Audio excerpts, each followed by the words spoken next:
Hello student. तो अभी हम डिस्कस करेंगे इन टेक्स्ट और एक्सरसाइज के पूरे पूरे क्वेश्चंस इलेक्ट्रिसिटी चैप्टर के। ठीक है, तो पेज नंबर वाइज पूरा जो भी ये चैप्टर के अंदर जो भी एक्सरसाइज के क्वेश्चंस होंगे पूरा वन बाय वन डिस्कस करेंगे। लास्ट टाइम हमने क्या किया था, पूरा डिस्कस किया हुआ था ऑल फॉर्मूला फॉर इलेक्ट्रिसिटी। ठीक है, उसको मैंने डिटेल में बताया हुआ था, 18-20 मिनट की वीडियो है, उसको आप देखोगे तो वो फॉर्मूला पूरा यहां पे अप्लाई करेंगे। ठीक है, तो मैं एक बार रिमाइंड कर दूं कि क्या क्या फॉर्मूला था।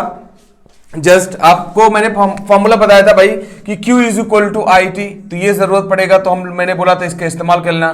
मैंने बोला Q is equal to charge is equal to number of electron. मैंने बोला था V is equal to I T. मैंने बोला था V is equal to W upon Q, ये बताया था। ठीक है, उसके बाद मैंने बोला था V is equal to I R.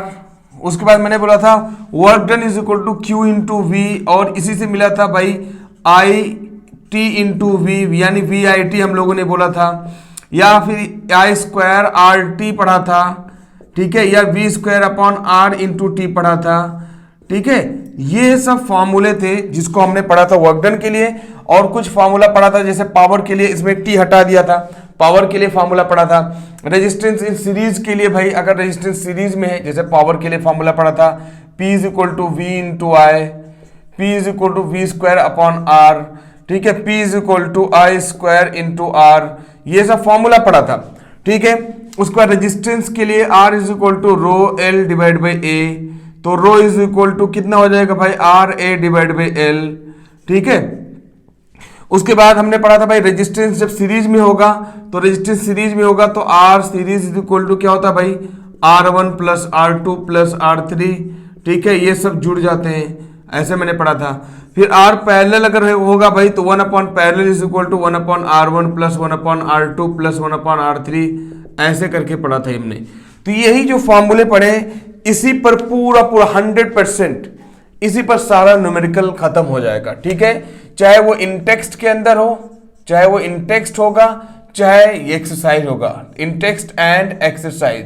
तो बोथ तरीके जो बोथ क्वेश्चंस होंगे, both in text and exercise, वो पूरे क्या होंगे भाई आपके खत्म हो जाएंगे। ठीक है, तो सबसे पहले हम लोग स्टार्ट करेंगे exercise in text questions. In text question जो आपके बुक के अंदर है, पेज नंबर वाइज जाएंगे भाई, एक एक को ढूंढ कर उसको सॉल्व करके कर देंगे। ठीक है, तो चलो पहले हम चलते हैं पेज नंबर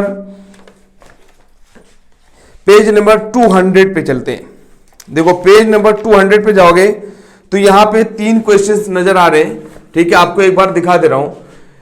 पेज नंबर 200 पे जाएंगे तो यहां पे क्वेश्चन नजर आ रहा है, what does an electric circuit mean. ठीक है, इलेक्ट्रिक सर्किट का मतलब क्या होता है भाई। तो जो थ्योरेटिकल है उसके लिए भाई आप जाके प्लीज थ्योरेटिकली जाके विजिट कर लो भाई, हमने पूरे डिटेल में सब कुछ बताया हुआ है। ठीक है, तो इलेक्ट्रिक सर्किट का मतलब क्या होता है भाई, जहां पर क्या होता है कंटिन्यूअस इलेक्ट्रिसिटी जो पास करती है उसको हम लोग इलेक्ट्रिसिटी बोलते हैं। तो जहां पे कंटिन्यूअस इलेक्ट्रॉन दौड़ता रहता है उसी को हम लोग इलेक्ट्रिक सर्किट बोलते हैं।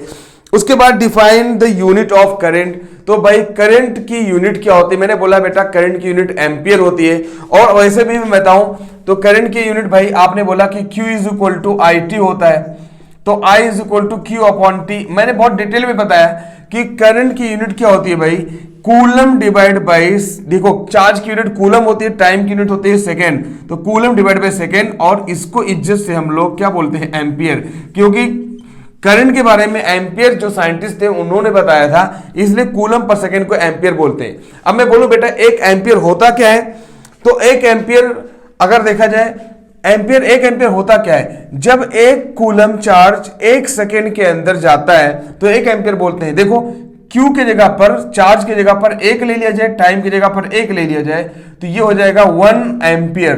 तो 1 एम्पियर कभी कभी आ सकता है, व्हाट इज 1 एम्पियर। तो जब 1 सेकेंड में 1 कूलम चार्ज जाएगा, जब 1 सेकेंड में 1 कूलम चार्ज फ्लो करेगा तो हम लोग उसको 1 एम्पियर बोलते हैं। बहुत सिंपल सी बात है। ठीक है, तो थ्योरेटिकली है, इसको समझो।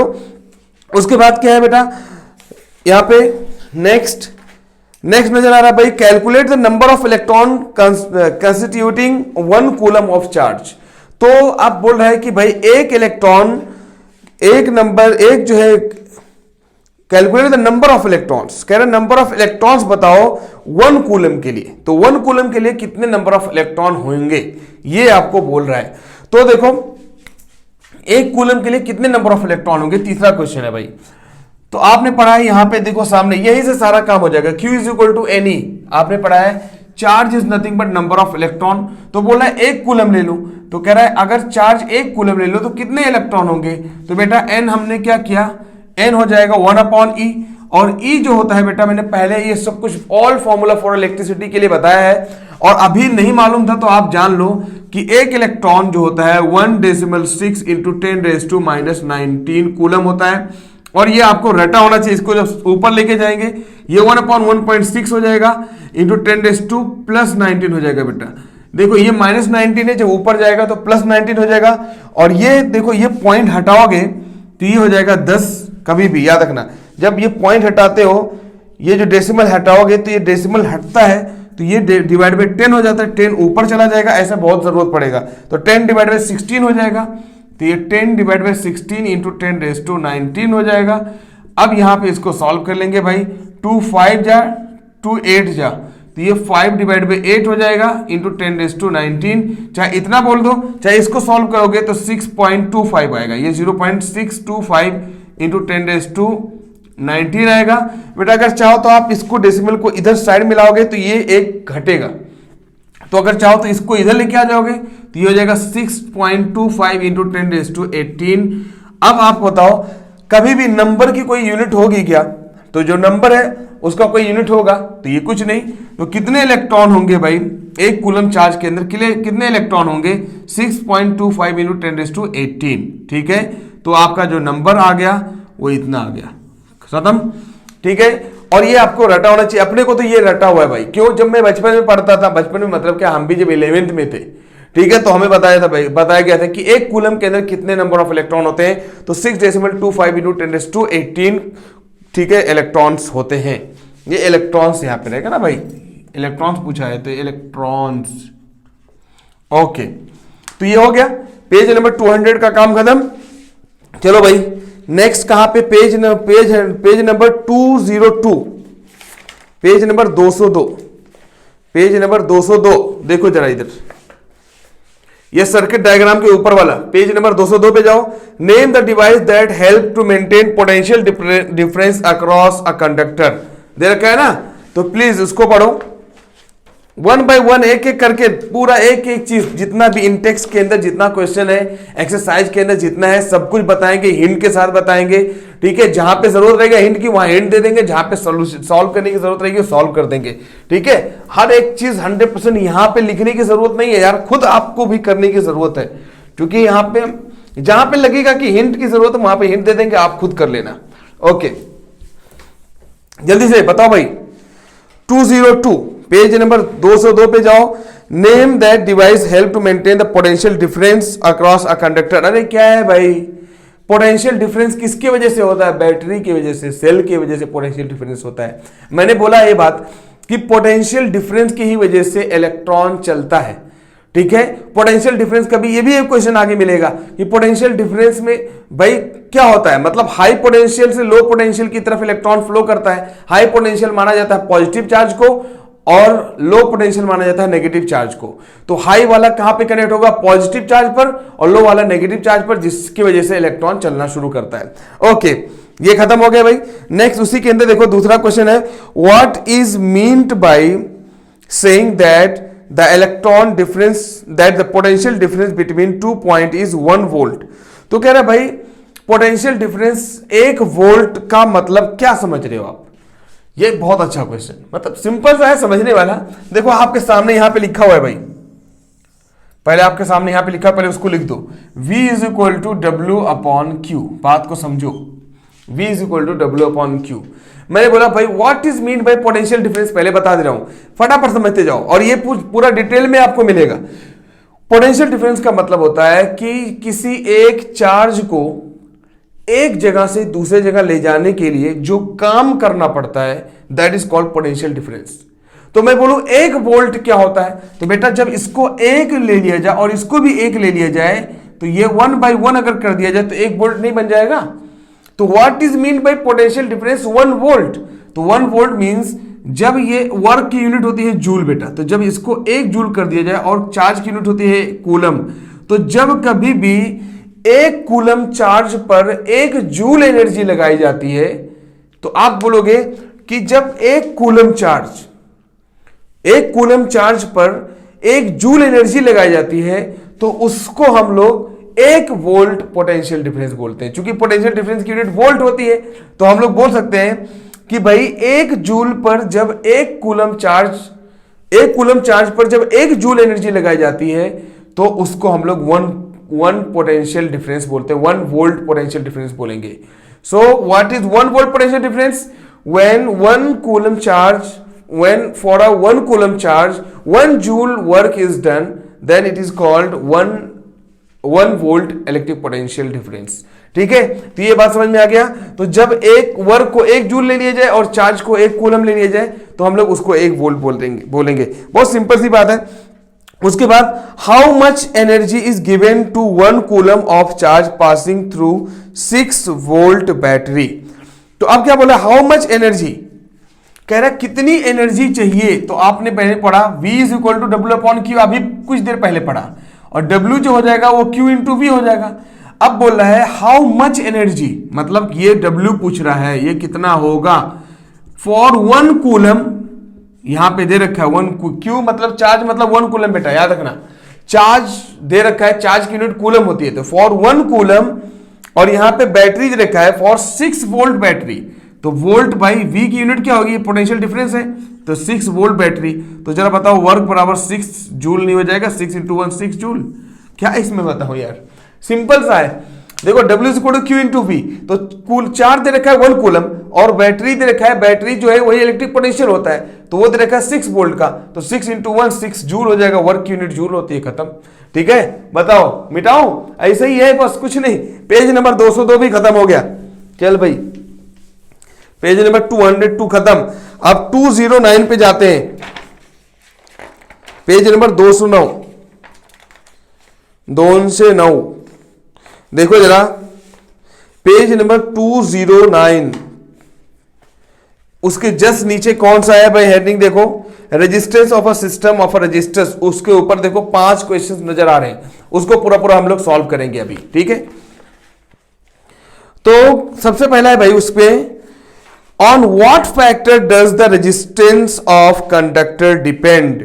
अब मैंने इसको बहुत डिटेल में बताया रेजिस्टेंस किन चीजों पे डिपेंड करता है, लेकिन मैं आपको बता रहा हूं भाई रेजिस्टेंस डिपेंड करता है किन चीजों पर, रेजिस्टेंस डिपेंड करता है लेंथ ऑफ वायर पर, रेजिस्टेंस डिपेंड करता है एरिया ऑफ वायर पर, रेजिस्टेंस डिपेंड कर रहा है मटेरियल पर, रेजिस्टेंस डिपेंड करता है टेम्परेचर पर। यह बात मैंने बहुत अच्छे से बताया हुआ डिटेल में बेटा।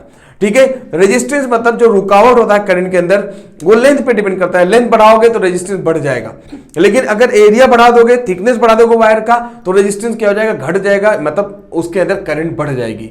उसके बाद टेम्परेचर पे डिपेंड करता है, टेम्परेचर बढ़ाने पर कंडक्टर में रेजिस्टेंस जो है वो बढ़ जाता है।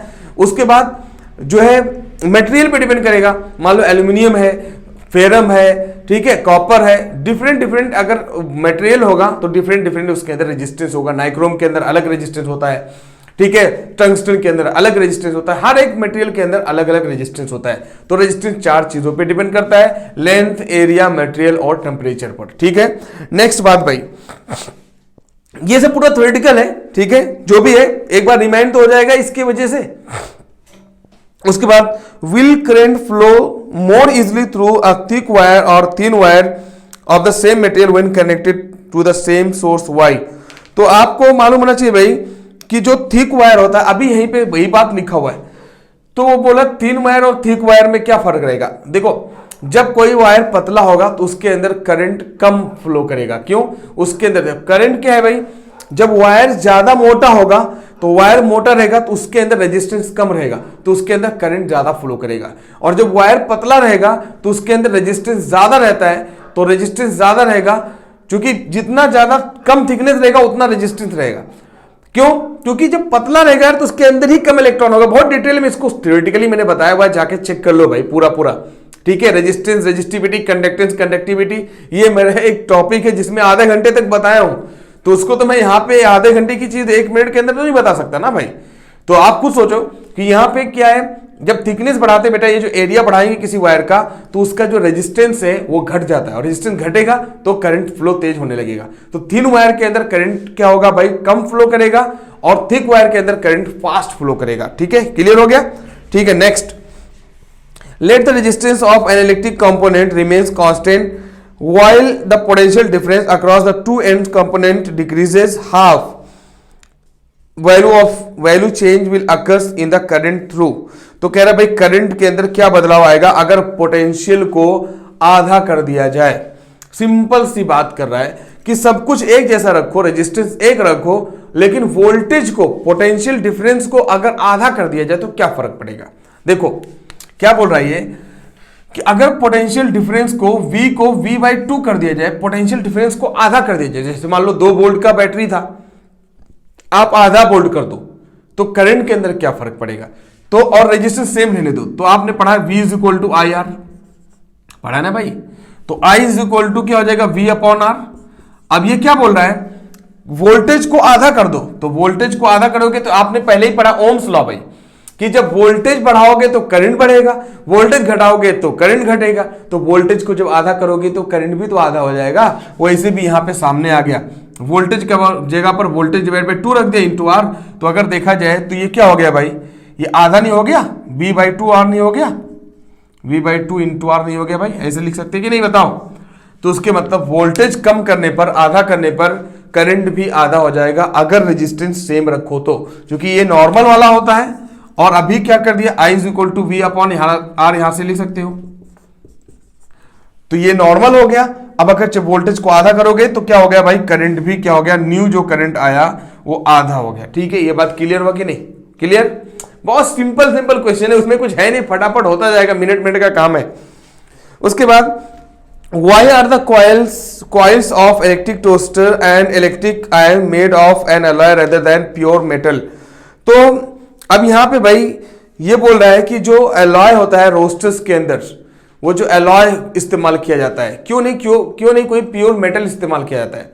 तो आपको मालूम होना चाहिए, या कोई आयन ले लो, ठीक है, इस्त्री जिसे हम लोग करते हैं, आयन करते हैं, आयन ले लिया जाए, ओवन ले लिया जाए, उसके अंदर जो इस्तेमाल किया जाता है मटेरियल वो एलॉय होता है। वो क्या है, कभी भी प्योर मेटल नहीं होता, प्योर कॉपर नहीं रहेगा, प्योर सिल्वर नहीं रहेगा, ठीक है, प्योर एल्यूमिनियम नहीं रहेगा। उसका वजह क्या है, क्योंकि अलॉय से क्या होता है, जैसा आपको रेजिस्टिविटी चाहिए वैसा रेजिस्टिविटी मिल जाता है। जैसे मान लो एग्जांपल के लिए भाई आपको चाहिए कि कहीं पूरा करंट भागे नहीं, करंट जो है बहुत स्लो चले, तो पता चला भाई क्या काम करो, नाइक्रोम आप लोहे के अंदर डाल दो। तो नाइक्रोम क्या काम करेगा, इलेक्ट्रॉन को भागने नहीं देता है, नाइक्रोम के अंदर रेजिस्टेंस बहुत ज्यादा होता है। टंगस्टन डाल दिया, तो अलॉय से क्या होता है कि फायदा होता है, जैसा आपको चाहिए जितना रेजिस्टेंस उसके हिसाब से उसको हम लोग क्या काम कर सकते हैं, बना सकते हैं। तो एलॉय इसलिए इस्तेमाल किया जाता है। और प्योर में कभी भी प्योर ही रहेगा ना, जो उसके अंदर नेचुरल है वही रहेगा। और एलॉय के अंदर आपके मर्जी के हिसाब से, ठीक है, रेजिस्टिविटी, कंडक्टिविटी, रेजिस्टेंस, कंडक्टेंस सब बढ़ा घटा सकते हो। ठीक है, तो इसलिए एलॉय इस्तेमाल करते हैं। एलॉय क्या होता है बेटा, 2 या 2 से ज्यादा जो एलिमेंट का मिक्सचर जो होता है that is nothing but alloy. तो मिक्सचर ऑफ 2 और more than 2 elements that is called alloy. ठीक है, तो याद रखना ये। जैसे मान लो ब्रास भी एक एलॉय है भाई, ठीक है, तो ये डिफरेंट तरीके से एलॉयज होते हैं। जैसे स्टील भी एक एलॉय है, ठीक है, स्टील भी एग्जैक्टली स्टील नहीं होता है, स्टील तो फेरम है, लोहा है, लेकिन उसके अंदर क्रोमियम डाल दिया गया तो एलॉय बन गया वो। ठीक है, तो लोहे के अंदर क्रोमियम डाल दो तो स्टील बन जा रहा है। ठीक है, अब स्टील भी अलग अलग तरीके से होता है, क्योंकि जितना क्रोमियम डालोगे उसके हिसाब से वो उसकी जो है क्वालिटी चेंज हो जाएगी। ठीक है, उसके बाद use the data table in 12.2 of NCERT book. तो लिखा है भाई which among iron and mercury is better conductor. तो आयरन और मर्क्यूरी में कौन बेटर कंडक्टर है, और उसके बाद which material is best conductor, और कौन सा मटेरियल जो है वो बेस्ट कंडक्टर है। देखो, तो आप यहां पे 12.2 में जाओ, 12.2 में, ठीक है, यहां पे देखो बेटा, ये बुक में सब दे रखा है, ऐसे ही सिंपल समझना है। देखो 12.2 में जाओगे तो यहां पे एक पूरा चार्ट बना हुआ है। तो यहां पे देखो रेजिस्टिविटी लगा हुआ है, रेजिस्टिविटी। तो मेटल की देखो ये एलॉयज है, एलॉय का अलग ग्रुप पूरा दे रखा है। उसके बाद नाइक्रोम भी देखो, एलॉय ऑफ निकल, क्रोमियम, मैग्नीज, ये पूरा दे रखा है। ग्लास, इंसुलेटर, एलॉय, कंडक्टर, तो ये कंडक्टर में हमें जाना है और इसमें बताना है भाई कौन सबसे ज्यादा अच्छा कंडक्टर होगा। तो सबसे अच्छा कंडक्टर कौन होगा? जिसकी रेजिस्टिविटी भाई सबसे ज्यादा होगी। सबसे अच्छा कंडक्टर कौन होगा? जिसकी रेजिस्टिविटी सबसे कम होगी, है कि नहीं? तो रेजिस्टिविटी यहां पे देखा जाए सबसे कम जो है वो किसकी है भाई? यहां पे कंडक्टर में अगर देखा जाए तो रेजिस्टिविटी सबसे कम किसकी है? आप देखो 10:8 लिखा हुआ है। रेजिस्टिविटी कॉपर और सिल्वर की सबसे कम है। तो जिसकी रेजिस्टिविटी सबसे कम होगी वो अच्छा कंडक्टर होगा। जिसके अंदर रुकावट कम होगा उसके अंदर करंट तेजी से भागेगा। तो सबसे अच्छा कंडक्टर अगर देखा जाए, कोई पूछे तो आप बोलोगे सिल्वर, ठीक है, चांदी। और ये बोला हुआ है कि पेज नंबर उसमें जाओ भाई, पेज नंबर कौन सा? हाँ, इसी में बोल रहा है कि पेज नंबर 207 में ही 12.2 में जाओ और क्या बोल रहा है कि मरकरी और आयन के अंदर कौन अच्छा कंडक्टर है। तो आप देखो मरकरी का जो कंडक्टिविटी है वो आयन से भाई ज्यादा है। देखो आयन की कंडक्टिविटी से ज्यादा है। तो मरकरी की कंडक्टिविटी अगर ज्यादा है तो जिसकी रेजिस्टिविटी ज्यादा रहेगी वो अच्छा कंडक्टर नहीं होगा। तो रुकावट सबसे ज्यादा किसके अंदर है? मरकरी के अंदर। तो मरकरी और आयन के अंदर अगर कंपेयर किया जाए तो मरकरी बैड कंडक्टर है और आयन जो है गुड कंडक्टर है, ठीक है। तो ये डिपेंड कर रहा है रेजिस्टिविटी पर। तो अगर देखा जाए आयन और मरकरी के बीच में, तो मरकरी जो होगा वो हमारा क्या होगा भाई? वो अच्छा कंडक्टर नहीं होगा अगर कंपेयर किया जाए आयन का, तो ठीक है। नहीं सॉरी, यहां पे जो हमारा जो टेबल है, एक मिनट, जो टेबल है, टेबल के अंदर, टेबल के हिसाब से अगर बताना है तो टेबल में अगर देखा जाए मरक्यूरी का जो दे रखा है रेजिस्टिविटी वो कितना है भाई? 9 कितना है? 94 इंटू 10⁻8 -8। और आयन का दे रखा है कितना? 10 इंटू 10⁻8।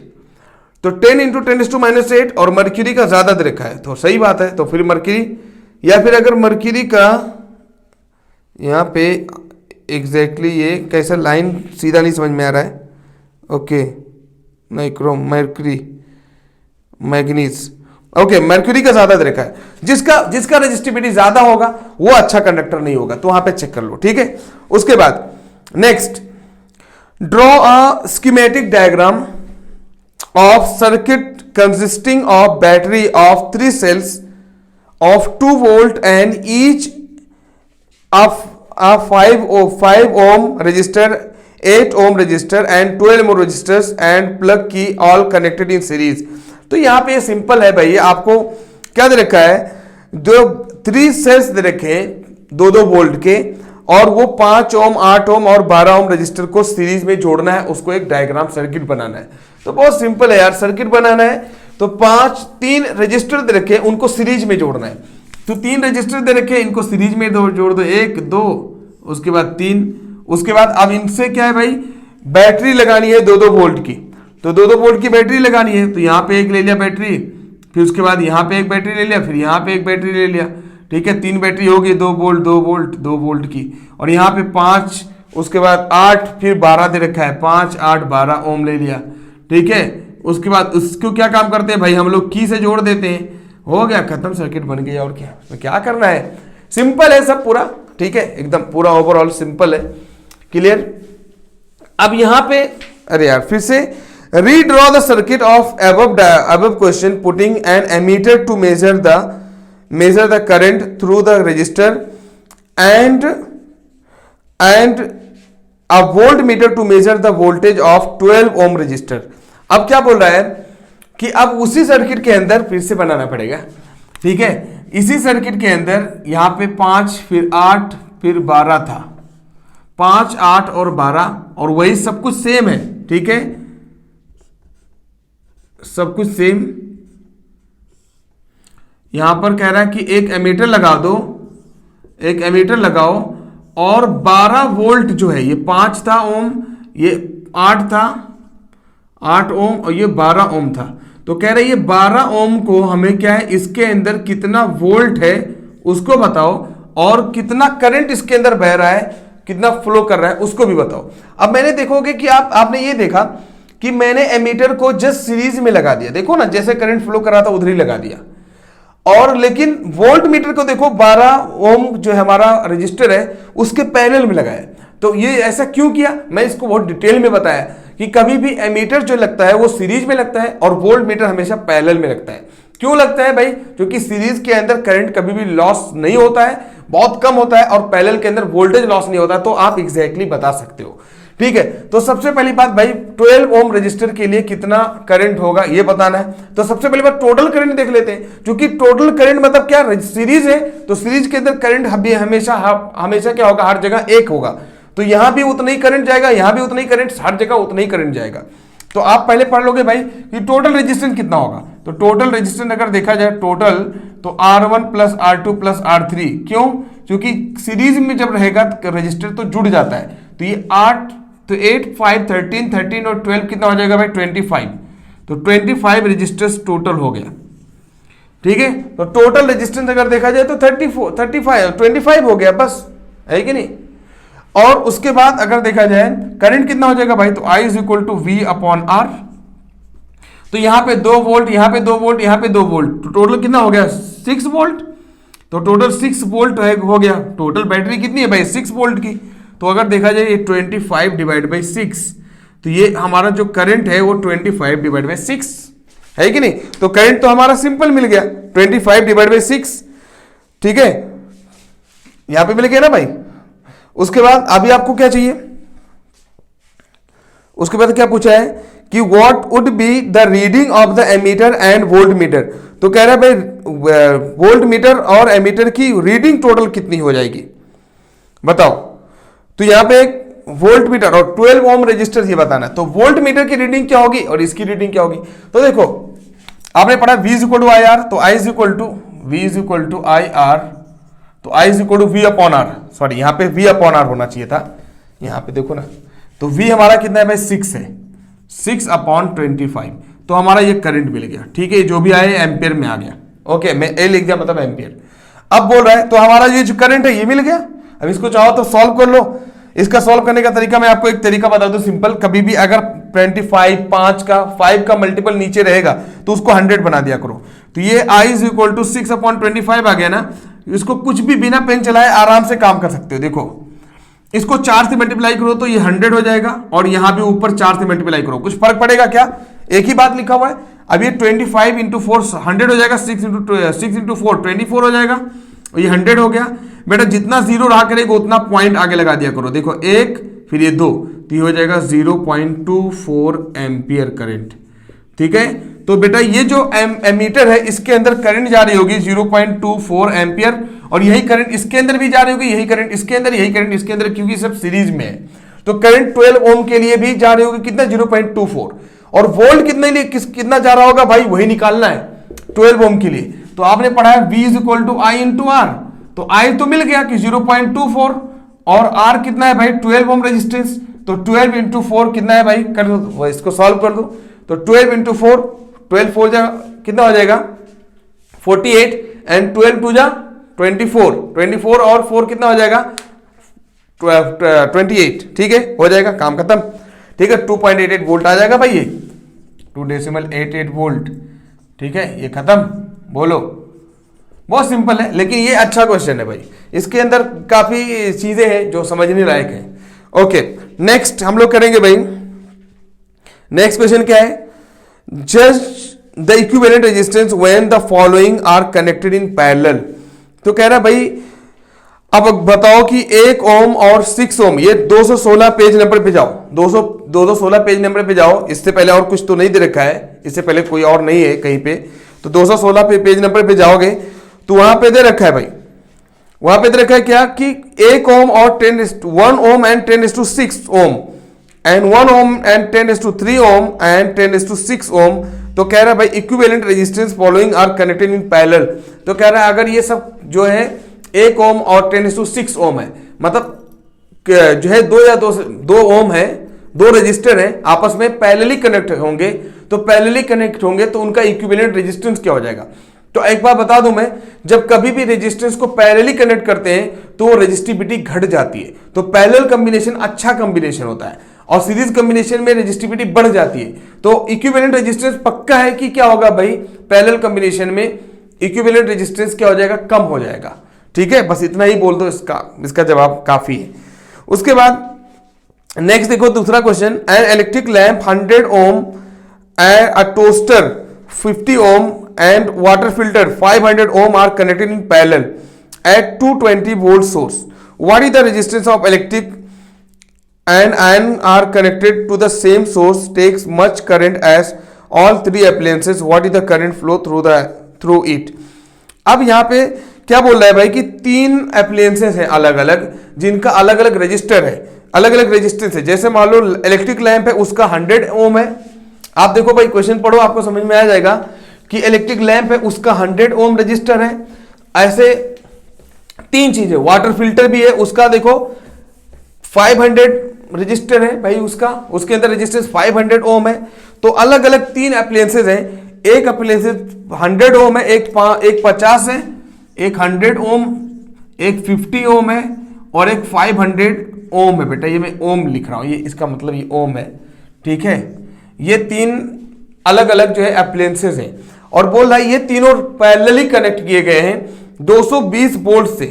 कितना भाई, 220 वोल्ट। ये लोग पैरेलली कनेक्ट हैं 220 वोल्ट से। तो ये R1 दे रखा है और ये R2 दे रखा है और ये R3 दे रखा है और ये वोल्टेज दे रखा है। ठीक है, ये वोल्ट दे रखा है। अब ये क्या बोल रहा है, सिंपल, ये पैरेलली कनेक्ट है तो बताओ करंट कितना होगा। सिंपल यार, पैरेलली कनेक्ट तो पहले R निकालना पड़ेगा। तो पैरेलल कॉम्बिनेशन होगा तो 1/R = 1/R1 + 1/R2 + 1/R3, ये कर दोगे। अब उसके बाद सिंपल क्या करना है भाई, अभी R1 तो R1 मतलब 1/100 + 1/50 + 1/500। अब बेटा इसको कैसे सॉल्व करोगे, एलसीएम देखो यहाँ पे जो सबसे ज्यादा है वो 500 है, 500 ले लिया गया। 100 को 5 से मल्टीप्लाई करो तो 500 हो जाएगा, बहुत सिंपल होता है। 50 को 10 बार मल्टीप्लाई करोगे तो 50 × 10 कितना हो जाएगा, 500 होगा। तो यहाँ 50 को, तो यहाँ पे क्या काम कर देंगे, 10 से मल्टीप्लाई कर देंगे। बात को समझो, यहाँ पे एलसीएम ले लिया 500। अब यहाँ पे 100 को 5 से करोगे तो यहाँ पे 5 मल्टीप्लाई कर दो, 50 को 10 से करोगे तो यहाँ पे 10 से मल्टीप्लाई करोगे तो, और 100 को बनाने के लिए 500 बनाने के लिए 1 से मल्टीप्लाई करना पड़ेगा। तो इसको हम 1 कर देंगे, तो ये हो जाएगा, कितना हो जाएगा, 10 5 15 1 16, 16 / 500। तो ये हो जाएगा 1/R = 16 / 500। तो ये हो जाएगा R = उल्टा कर देंगे 500 / 16। चाहो तो इसको कट भी कर सकते हो भाई, 2 8 जा तो ये हो जाएगा 250, फिर 2 4 जा तो ये हो जाएगा भाई 125, समझे ना। तो 125 / 4 तो 125 / 4 आ जाएगा। अब ऐसे भी सोचो, 125 को 4 पार्ट में बांट दो, कितना मिलेगा, 125 को 4 हिस्से में बांट दो तो 125 / 4 तो कितना मिलेगा। तो 125 को बांटोगे फिर उसको आधा कर दो तो टोटल कितना मिलेगा भाई, ऐसे जुबानी कर लो ना, करके बताओ। ठीक है, नेक्स्ट क्या है भाई, नेक्स्ट क्या रखा है, उसके बाद हाँ, फिर उसके बाद करंट कितना है भाई, तो I = V/R। तो अभी V मिल गया, R भी है, तो I = V/R। तो V/R मिलेगा कि नहीं, V दे रखा है 220 वोल्ट, V दे रखा है 220 और R दे रखा है कितना भाई, 125 / 4। अब बेटा कभी भी ऐसे सॉल्व करने, ऐसा रहे ना तो आप डरो नहीं, ये हमेशा ऊपर चला जाता है। तो ये हो जाएगा 220 / 125 × 4, बस काम खत्म। इसको मल्टीप्लाई कर दो 4 से, ये कट जाएगा, कट करके बताओ करंट कितना आएगा। तो ये पहले कितना आया था बताओ ना, अरे भाई ये कितना हो जाएगा, 125 को 4 भाग में बांट दो तो 31 लगभग आ जाएगा। ठीक है, तो 31 पॉइंट समथिंग आ जाएगा, ये ओम हो जाएगा रेजिस्टेंस। कर लेना ये सब। उसके बाद इसको सॉल्व करेंगे तो इसको भी कट जाएगा, ये 5 से कट जाएगा, उसके बाद 2 2 या 4 2 से कर दो, तो ये जो लगभग करंट आता है वो 7 डेसिमल। ओके, तो ये करंट हो जाएगा। तो ये हमारा करंट हो गया भाई, सिंपल। उसके बाद हाँ, नेक्स्ट जो है हम लोग क्वेश्चन करेंगे, what are the advantage of connecting electrical devices in parallel with a battery instead of connecting them in series. तो पैरेलल कनेक्शन और सीरीज कनेक्शन में अगर देखा जाए तो सीरीज कनेक्शन और पैरेलल कनेक्शन में क्या फर्क है, या एक तरीके से बोलो कि पैरेलल कनेक्शन सीरीज कनेक्शन से क्यों अच्छा होता है। तो अगर मैं बोलूं पैरेलल कनेक्शन में क्या फायदा होता है भाई, कि जो स्विच होता है हर एक जो है अपना बल्ब है या अगर मान लो फैन है, तो जितने भी होते हैं अलग अलग एप्लायंसेस के लिए, इलेक्ट्रिक एप्लायंसेस के लिए अलग अलग स्विच होता है। तो जिसकी जरूरत होती है उसी को हम लोग यूज करते हैं। सबसे बड़ा फायदा तो यही हो गया। दूसरा फायदा ये है यार कि पैरेलल कनेक्शन में क्या होता है कि करंट अलग अलग होती है, करंट डिफरेंट होती है, हर एक एप्लायंसेस का अलग अलग करंट रिक्वायरमेंट होता है ना। जैसे एग्जांपल के लिए एक फैन है, फैन को ज्यादा करंट की जरूरत है, और बल्ब है, बल्ब को कम करंट की जरूरत है। तो सीरीज कॉम्बिनेशन में सबका एक ही करंट होता है, इसलिए सीरीज कॉम्बिनेशन में क्या है ज्यादातर शॉर्ट सर्किट बहुत ज्यादा होता है। पैरेलल कनेक्शन में भाई फैन को जितना करंट की जरूरत है उतना करंट मिल गया, तो करंट डिफरेंट होता है पैरेलल कनेक्शन में, और वोल्टेज बढ़ता नहीं है। तो वोल्टेज जो है एक जैसा होने की वजह से आपको फायदा भी हो जाता है, क्योंकि उसका जो ब्राइटनेस है वो कम नहीं होता है। ठीक है, तो इसका मैंने पूरा प्रैक्टिकली एग्जाम्पल करके दिखाया है भाई, आप चेक कर लेना। उसके बाद next, how can 3 resistors of resistance 2 ohm, 3 ohm and 6 ohm can be connected and a total give a total resistance 4 ohm and 1 ohm। तो कह रहे हैं भाई आपके इनके पास 2 ohm 2, 3 and 6 ohm के 3 रेजिस्टेंस है। कह रहे हैं ये कौन सा पेज नंबर पे भाई, पेज नंबर अपना 216 पे क्वेश्चन नंबर 4 की बात कर रहा हूं। पेज नंबर 216 पे क्वेश्चन नंबर 4 की बात कर रहा हूं मैं, कि अगर आपके पास 2 ओम 3 ओम एंड 6 ओम का रेजिस्टेंस है, तो कह रहा है इनको कैसे जोड़ो, कैसे इनको जोड़ा जाए कि इनका जो रेजिस्टेंस है आपस में वो कितना आ जाए, आंसर जो आ जाए वो 4 ओम आ जाए, जो टोटल रिजल्ट है। तो ऐसा क्वेश्चन ऐसे क्वेश्चंस अच्छे होते हैं। तो सबसे पहली बात भाई मैं आपको बताऊं कैसे करेंगे। यहां पे 2 ओम रेजिस्टेंस ले लिया, हालांकि आपको चेक करना पड़ेगा एक बार, अब अपने को आइडिया है तो मैं डायरेक्ट बता रहा हूं, टाइम पास नहीं करेंगे, कोई फायदा नहीं होने वाला। ठीक है, तो ये 2 ओम रेजिस्टेंस हो गया और इधर से 3 ओम रेजिस्टेंस ले लिया। ठीक है, और यहां पे भी 6 ओम रेजिस्टेंस ले लिया। अगर ऐसा कनेक्शन कर दिया जाए, ऐसा कनेक्शन कर दिया जाए तो क्या होगा, जो आंसर आएगा टोटल वो कितना आएगा भाई, चेक करते हैं। मान लो ऐसा कनेक्शन कर ले, आप ये भी बोल सकते हो नहीं मैं पहले 3 ओम यहां पे ले लूं, यहां पे 2 ओम ले लूं, ऐसा भी कनेक्शन करके चेक कर लो, आंसर निकालना पड़ेगा। तो सबसे पहले बेटा ये देखना पड़ेगा ये दोनों आपस में क्या है, पैरेलल है, तो इन दोनों को सॉल्व करके एक नया सर्किट बनाना पड़ेगा पहले। तो इन दोनों को सॉल्व करो, पहले एक नया सर्किट बना दो। तो 1/3 और प्लस 1/6, क्यों, क्योंकि कभी भी जो पैरेलल होता है तो 1/r = 1/r1 + 1/r2 होता है। तो मैं डायरेक्ट लिख रहा हूं इधर, तो ये क्या हो जाएगा भाई, ये क्रॉस मल्टीप्लाई कर दिया करो, कभी भी 2 रहे तो ये 6 हो जाएगा इधर और 3 हो जाएगा इधर, और 6 3 18 इधर कर दिया करो 1/r। तो कभी भी r जो हो जाएगा वो कितना हो जाएगा, 9/18। देखो ना ये ऐसे भी लिख दे एक बार, 9/18 ये 1/r, तो r कितना हो जाएगा भाई 18/9, तो ये हो जाएगा 2 ओम रेजिस्टेंस। तो बेटा ये टोटल मिलाकर 2 ओम रेजिस्टेंस आ गया, और ये 2 ओम पहले से था, तो ये दोनों मिलाकर, अब ये दोनों सीरीज में है तो सीरीज में रहेगा तो डायरेक्ट जुड़ जाएगा, r = r1 + r2, ये आपने पढ़ा है। तो कभी भी कितना हो जाएगा 2 और 2 कितना हो जाएगा 4 ओम, और यही तो बोल रहा था, तो मैंने डायरेक्ट लिखा, डायरेक्ट आपको बता दिया कि डायरेक्ट टाइम पास क्यों करें, काम हो जाए पहले। ठीक है, तो ये बताओ, ये बोल रहा है कि 3 रेजिस्टेंस है, इनको कैसे जोड़ा जाए कि इनका जो इक्विवेलेंट है, जो टोटल रेजिस्टेंस आंसर है वो 4 ओम है। तो ऐसे जोड़ो, 2 को सीरीज में लगा दो और उसको 3 और 6 को पैरेलली आपस में कर दो, तो ये ऑटोमेटिक क्या आ जाएगा 4, मैंने आपके सामने दिखा दिया। ठीक है, अब वही क्वेश्चन में दे रहा है, बोल रहा है कि भाई इसको कैसे जोड़ो आपस में कि ये जो रिजल्टेंट आए वो 1 आ जाए। अब देखो ऐसा कैसे जोड़ो कि रिजल्टेंट 1 आ जाए, तो एक काम करो, इसको यहां पे ले आओ, उसके बाद यहां पे लेके आओ, चेक करो, इसको यहां पे लेके आओ, इसको चेक करो, फिर उसके बाद तीनों को सीरीज में जोड़ दो। तो तीनों को सीरीज में जोड़ेंगे तो जुड़ जाएगा 6 3 9 9 2 11 हो जाएगा। सीरीज में तो तीनों जुड़ने वाला नहीं है, तीनों को पैरेलल चेक कर लो।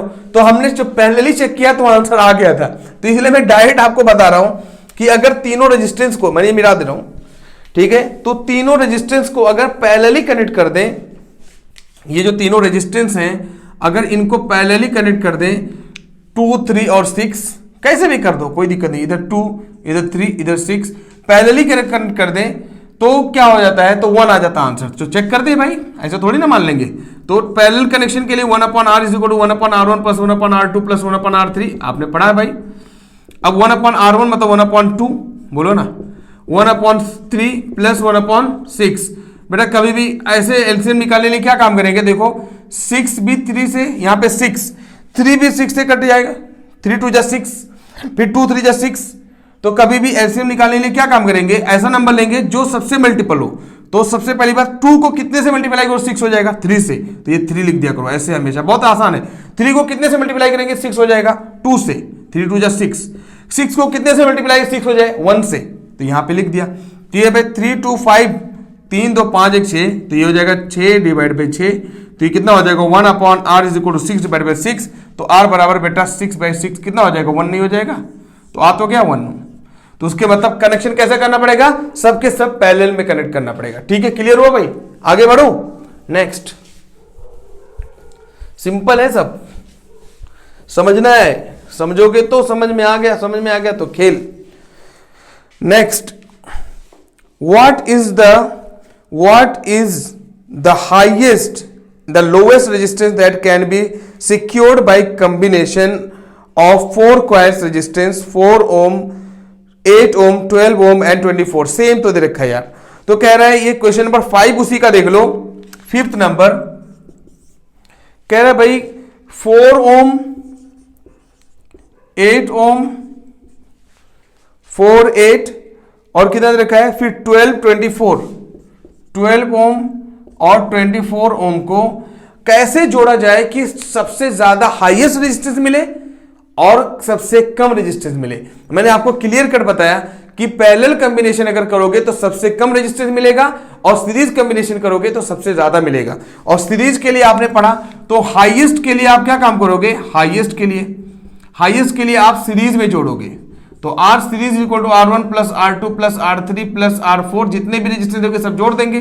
तो सीरीज में क्या है भाई, ये तो सीधा सीधा जोड़ना है, 4 प्लस 8 प्लस 12 प्लस 24, तो कितना हो जाएगा, ये 12 हो जाएगा और ये 12 है और ये 24 है, ये 24 प्लस 24 कितना हो जाएगा 48, ठीक है 48।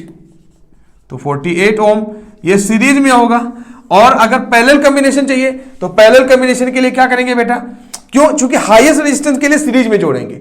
और फॉर लोवेस्ट के क्या काम करेंगे भाई, 1/r लोवेस्ट पैरेलल के लिए। भाई ये लोवेस्ट कर दूं मैं अगर कहीं लोवेस्ट, तो लोवेस्ट के लिए पैरेलल कंबाइन करेंगे। तो पैरेलल कंबाइन के लिए ये फॉर्मूला बन जाएगा, बात समझ में आया ना, ये ऐसे ऐसे बन जाएगा। मैं डायरेक्ट कर दे रहा है यार, कौन जाएगा टाइम पास करने, ठीक है, इतना मिटा दिया, समझ में आया ना। पैरेलल कॉम्बिनेशन में भाई फॉर्मूला बदल जाता है, 1/r हो जाता है। अब इसका जो आंसर आएगा भाई देखो 24 सबसे बड़ा है, सबसे कटने वाला है, इन सबका मल्टीपल है, तो 24 ले लिया।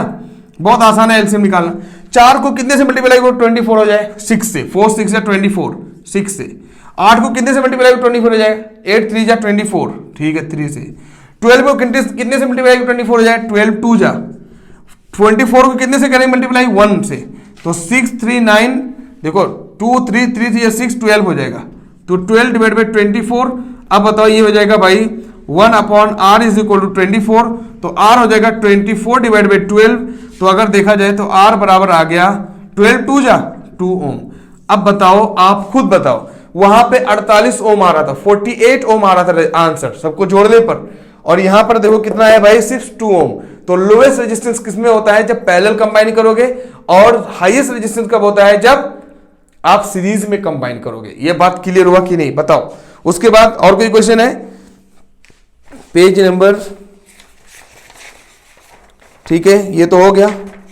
उसके बाद 20218 218 पे आ जाओ भाई, 218 पे आओ।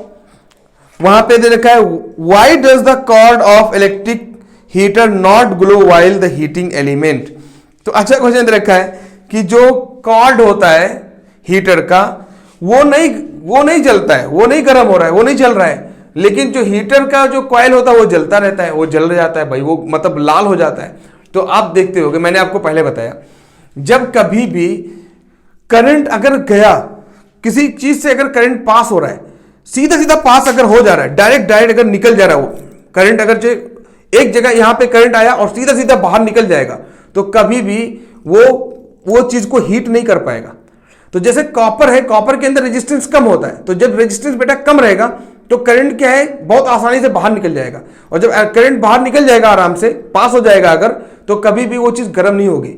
तो जब कॉपर रहेगा तो जो ऊपर का जो कॉर्ड बना होता है वो कॉपर या एल्यूमिनियम का बना होता है, तो उसके अंदर रेजिस्टेंस क्या होता है, बहुत कम होता है। रेजिस्टेंस कम होगा तो वो कभी भी क्या होगा, वो हीट बहुत ज्यादा नहीं होगा।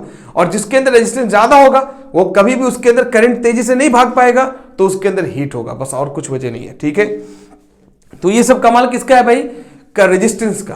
ठीक है, तो जो कॉर्ड होता है वो कॉपर का बना होगा, इसलिए उसके अंदर रेजिस्टेंस कम होता है। रेजिस्टेंस कम होगा तो हीट नहीं होगा, याद रखना इस बात को। ओके, उसके बाद क्या दे रखा है भाई, उसके बाद क्या दे रखा है, compute the heat generated while transferring 96000 coulomb of charge in 1 hour through the potential difference 50 volt. कह रहा है भाई क्या बताओ आपको, through the potential difference compute the heat generated. कह रहा है हीट कितना जनरेट होगा। अब देखो यहां पे एक फार्मूला लिखा हुआ है, हीट जनरेशन का फार्मूला बेटा, इसी को हम लोग जूल्स लॉ या हीट जनरेटर भी बोलते हैं। तो ये पूरा यही एनर्जी, हीट एनर्जी इसको बोलते हैं। तो ये इलेक्ट्रिकल हीट एनर्जी है जिसको जूल्स ने डिफाइन किया था, जूल्स लॉ ऑफ हीटिंग भी बोलते हैं। तो यही एनर्जी, यही formula joules law of heating भी कराया था, टेंशन मत लो। मैंने बोला ना जहां जो भी यहां पे लिखा है उसके अलावा कुछ है ही नहीं सिलेबस में, तो क्या करें। ये जो फॉर्मूला लिखा है ना, इसको मैंने डिटेल में 18 मिनट की वीडियो पूरी बनाई है, इसका फॉर्मूला, उसका यूनिट सब कुछ बताया हुआ है। लेकिन यहां पे जो सामने मैंने लिख दिया ना, इससे ज्यादा कुछ आने वाला ही नहीं है। अभी देखना पूरा सॉल्व हो जाएगा। तो कह रहा है भाई आपको क्वेश्चन में क्या दे रखा है, पहले चार्ज दे रखा है बेटा, जो कूलम जहां पे लिखा है उसका मतलब समझ लो चार्ज। तो 96000 कूलम दे रखा है, 96000 कूलम इन 1 आवर। जो टाइम दे रखा है बेटा 1 आवर, याद रखना टाइम दे रखा है 1 आवर। जो दे रखे उसको लिख लो पहले, उसके बाद दिमाग लगाओगे। V दे रखा है पोटेंशियल डिफरेंस, ये 5 वोल्ट दे रखा है, 50 वोल्ट। ठीक है, क्वेश्चन में ये दे रखा है। कह रहा है भाई हीट जनरेशन बताओ, हीट बोलो चाहे वर्क बोलो एक ही बात है। ठीक है, वर्क बोलो एक ही बात है बेटा, कोई दिक्कत नहीं है। अब सबसे पहली बात, कभी भी ये जो आवर में रहे ना, तो आवर को कभी भी चेंज कर लिया करो, किसमें, जूल में आंसर लाना रहता है ना, तो आवर को हमेशा सेकंड में चेंज कर लिया करो। तो एक आवर में भाई 60 मिनट होते हैं और 1 मिनट के अंदर 60 सेकंड होते हैं, तो 60 इंटू 60, तो कोई बोले एक आवर में कितने सेकंड होते हैं, तो 3600 सेकंड होते हैं, याद रखना। ठीक है, तो एक आवर में 3600 सेकेंड्स होते हैं। ठीक है, सेकेंड्स, ओके, याद रखना। अब हम कौन सा फॉर्मूला लगाएंगे यार, कि जिसके अंदर Q हो, V हो, T हो, Q हो, V हो, T हो, कौन सा फॉर्मूला है भाई, Q V V V T V है कि नहीं। अब यहां पे सोचोगे यार कौन सा लगाएं सर, IT इंटू V है, Q इंटू V है, तो Q इंटू V है भाई, W is equal to Q into V भी, तो यहां पे W is equal to Q into V भी लगा सकते हैं ना, यहां आपके सामने। तो W is equal to Q into V, तो Q कितना है भाई 96000 इंटू V रखा है 50। तो बताओ ना ये कितना हो जाएगा, 5 से मल्टीप्लाई कर दो, कितना हो जाएगा भाई, सॉल्व कर लो। और क्या करना है इसमें, कुछ नहीं। उसका वजह क्या है, उसका वजह क्या है, सिंपल, कि मैं ये बोल रहा हूं टाइम का यहां पे यूज ही नहीं रह गया, क्योंकि जो वर्क होता है वो Q इंटू V होता है। तो हमें Q भी मालूम है और वोल्ट मालूम है, तो चेंज करने की जरूरत ही नहीं, इसकी कोई फायदा नहीं हुआ। तो Q इंटू V, इसको मल्टीप्लाई कर दो, ये हो जाएगा 96 इंटू 5 और 1 2 3 4 4 0, तो 10⁴ लगा दिया। 5 से मल्टीप्लाई को, 5 6 30 और 5 9 जा 45, 45 और 3 48, तो ये हो जाएगा 48 इंटू 10⁴। अब इसको देखा जाए तो 48 इंटू 10⁵ बन जाएगा बेटा। और कभी भी चाहो तो यहाँ डेसिमल लगा दो, ये हो गया, चाहो तो इसके आगे 5 0 लगा दो, हो गया ना आंसर। ठीक है, नेक्स्ट नेक्स्ट देखो जाए, आयन। अब ये देखो कभी भी जो आंसर आएगा किसमें आएगा बेटा, ये जूल आएगा, याद रखना इसको। तो ये क्वेश्चन नंबर कौन सा था भाई, ये क्वेश्चन नंबर 2 था, पेज नंबर 218 पर, पेज नंबर 218 पर क्वेश्चन नंबर ये 2 था, दूसरा नंबर। ठीक है, ये हो गया, बहुत सिंपल है और ये समझने का है पूरा। ओके, नेक्स्ट नेक्स्ट जो है इंटेक्स्ट का लास्ट क्वेश्चन, इंटेक्स्ट का लास्ट क्वेश्चन जो है उसको हम लोग पहले करते हैं, उसके बाद डायरेक्ट एक्सरसाइज पे चले जाएंगे, एक्सरसाइज के भी एक एक क्वेश्चन को करेंगे, ठीक है। तो कौन सा क्वेश्चन नंबर 3, थर्ड आ जाओ भाई। थर्ड क्या है भाई, an electric iron of resistance 20 ohm takes current 5 ampere, calculate the heat develop. तो कह रहा है एक जो है हमारा इलेक्ट्रिक आयन है जिसका रेजिस्टेंस दे रखा है 20 ओम, रेजिस्टेंस दे रखा है 20 ओम, पहले वो लिख दिया करो। करंट जो दे रखा है वो कितना है भाई, करंट दे रखा है 5 एम्पियर, करंट 5 एम्पियर लिख दिया। उसके बाद calculate the heat develop in 30 second, कह रहा है टाइम जो है 30 सेकेंड दे रखा है, कह रहा है हीट डेवलप कितना होगा। कौन सा ऐसा फॉर्मूला है जिसके अंदर आई भी हो, टी भी हो, आर भी हो, आई भी हो, आर भी हो, टी भी हो, ये वाला फॉर्मूला है, याद रखना। तो ये सब फॉर्मूला बहुत ज्यादा काम का है भाई, इसी को हीट बोलते हैं। तो ये वाला फॉर्मूला उठा लेंगे, डब्ल्यू या एच बोलो, हीट बोलो, कोई दिक्कत नहीं है, सब एक ही बात है। वो I square R into T, I square दे रखा है, आई मतलब 5 का स्क्वायर, आर दे रखा है 20 और टी दे रखा है 30 सेकेंड, ये हो जाएगा 25 इंटू 20 इंटू 30। बेटा ये इसको सिंपल है, 25 टू जा 50, ठीक है, 25 को 2 से मल्टीप्लाई करोगे 50 हो जाएगा, और एक जीरो पहले से था और 330 पहले से है। अब बताओ 50 को 3 से करोगे 15 हो जाएगा, और 1 2 3 जीरो है, 1 2 3 जीरो लगा दिया। अब ये क्या आंसर आएगा भाई, जूल, कभी भी याद रखना। तो खत्म हो गया, सिंपल है कि नहीं बताओ, खत्म हो गया। उसके बाद पेज नंबर 220 पे जाओ, 220 पे भी है भाई, तो पेज नंबर 220 पे जाओगे, लास्ट वाला देखो ना, 2 क्वेश्चन नजर आ रहा है, तो पेज नंबर 220 पे जाओगे, वहां पे भी क्वेश्चन नजर आ रहा है। ये खत्म हो गया, सिंपल। तो पेज नंबर 220 पे जाओ और वहां पे भी क्वेश्चन नंबर 1 पढ़ोगे। ये question, what determine the rate at which energy is delivered by current. तो कह रहे भाई सिंपल सा कि आपको रेट ऑफ करंट कौन सी चीज बताती है, इलेक्ट्रिक पावर का। तो what determine the rate of eight which energy is delivered, तो पावर होता है ना भाई, एनर्जी का जो रेट है वो, उसको हम लोग क्या बोलते हैं, पावर ना। तो इलेक्ट्रिक पावर जो है हमारा एनर्जी का रेट बताता है, ठीक है। तो ये सिंपल सी बात है। उसके बाद an electric motor 5 ampere and from a 20 volt line determine the power, and क्या लिखा है, and the energy consumed in 2 hour, ठीक है। तो एक इलेक्ट्रिक मोटर है जिसका करंट दे रखा है भाई, करंट दे रखा है 5 एम्पियर, और क्या दे रखा है 220 वोल्ट, उसके अंदर 220 वोल्ट पोटेंशियल डिफरेंस है। डिटरमाइन द पावर, तो कह रहा पावर कितना होगा, पावर बताओ कितना होगा इन 2 आवर, 2 आवर में, कह रहा इन 2 आवर एनर्जी कितना होगा। तो पावर भी बोला है, एनर्जी भी पूछ रहा है। एनर्जी के लिए टाइम दे रखा है, टाइम दे रखा है 2 आवर, और 2 आवर मतलब 2 इंटू 3600 सेकेंड हो जाएगा। बात मैंने बताया भाई, 1 घंटे में 3600 सेकेंड होते हैं, 3600 सेकेंड, तो ये हो जाएगा 36 इंटू 7200 सेकेंड। तो कभी टाइम को अगर चेंज करना हो सेकेंड में चेंज कर दिया करो, तभी आंसर सही आया करेगा, इसलिए मैंने लिख दिया, बाकी कोई टेंशन नहीं। तो पहले हम लोग क्या करेंगे, पावर का फॉर्मूला लगाएंगे भाई। पावर का फॉर्मूला होता है V इंटू आई, खिलवाड़ है मैं बोल रहा हूं बार, पावर का फॉर्मूला क्या होता है भाई, पावर होता है V इंटू आई। V क्या दे रखा है 220 वोल्ट, और करंट कितना दे रखा है भाई, वो 5 दे रखा है, कितना हो जाएगा 50, 5 टू 10, 5 टू 10 111, 1100 वोल्ट हो गया कि नहीं, 1100। अब पावर की यूनिट होती है वॉट, क्या होती है भाई, पावर की यूनिट वॉट, अच्छे डिटेल में बताया हूं, बताओ क्लियर हो गया कि नहीं। उसके बाद एनर्जी कंज्यूम बोल रहा है, एनर्जी कितना होगा, तो एनर्जी क्या होता है, आप पढ़े हो कि पावर बराबर होता है work done divide by time. तो वर्क डन क्या हो जाएगा, पावर इंटू टाइम। तो बताओ ना, पावर आपको मिल गया, पावर मिल गया 1100, और टाइम है भाई 7200 सेकेंड। अब इसको मल्टीप्लाई कर लेना, ठीक है, जो आएगा वो हमारा जूल में आंसर आएगा, क्योंकि मैंने सेकेंड में लिया है तो वो जूल में आंसर आ जाएगा। खत्म, बताओ क्लियर कट हो गया। तो ये अपना आपका पूरा इंटेक्स्ट का क्वेश्चन हो गया। उसके बाद हम लोग एक सेपरेटली क्या है, पूरा एक्सरसाइज का क्वेश्चन करेंगे, जिसमें आपको डिटेल में सब कुछ फिर से समझ में आ जाएगा। यही फॉर्मूले हैं, इन्हीं से मैं सॉल्व करूंगा पूरा एक्सरसाइज का क्वेश्चन। Okay, thank you.